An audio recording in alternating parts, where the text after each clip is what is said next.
Nakon mojong machigno kang mar ariyo wadhi nyime kod weche manyien dakika 22 tok saa 4 mar okinyi. Chochni ne obedo e skund sekondar ma Madogo e kaunti ma Tana River. E seche mane jotije mag skundno bago ng'anyo ka gichwalo ng'ur margi e wi deko mar osara margi kuom thuolo mar dweche ma 8. Ng'anyono ne orocho chenro mag somo kuom seche buora. Tok jotedo rem tedo ne jopuonjre chiemb migago. Gine manokelo ng'ur e kinde jopuonjre kendo dwaro ni ochung ng'anyono mapiyo. Jotijego koro ywak ni ok ginyal rito familia mag-gi kaka dwarore, kendo koro gidong' kaka jokwecho kata bedo ni gin jotije e skundno.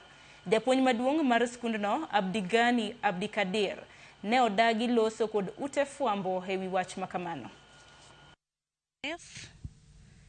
Na hiyo pesa haiendi, pia tunakatwa wakati SHA ilipotokea. Tumekuwa tukikatwa, kwa mfano saa hii tunadai mwaka mmoja na miezi na nusu mwaka, na juzi tu ndio nimeweza kuregister hao wafanyikazi wenzangu tukalipa mwezi 2.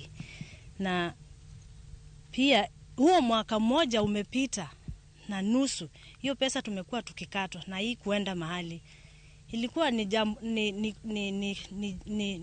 swali kwetu kwamba hiyo pesa ambayo ilikatwa turudishiwe. Number 2, pia kuna cooperative inaitwa Elimu Sacco. Tuliingia na tukaweza kufaidika, wengi wetu wenzangu hapa wakaweza kuchukua loan. Sasa hiyo loan tulichukua na pesa tunakatwa kwa mshahara na iendi. Hiyo loan usipolipa kila mwezi interest zinapanda.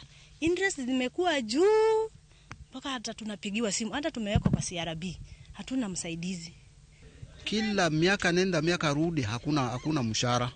Kila mwezi wanatuambia kila mwezi hakuna pesa.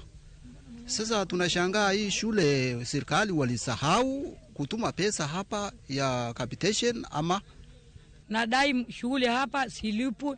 Tukiingia headmaster tuongeleshe vizuri, board tunawaita badala kujua tuongeleshe vizuri, tuongeleshe hatuna board, hatuna chama na tujui tuko na nani. Saa hii mwisho ndo leo tukaamua tukasema afadhali watoto wasikule wakae vile watoto wetu wanakaa, kwa sababu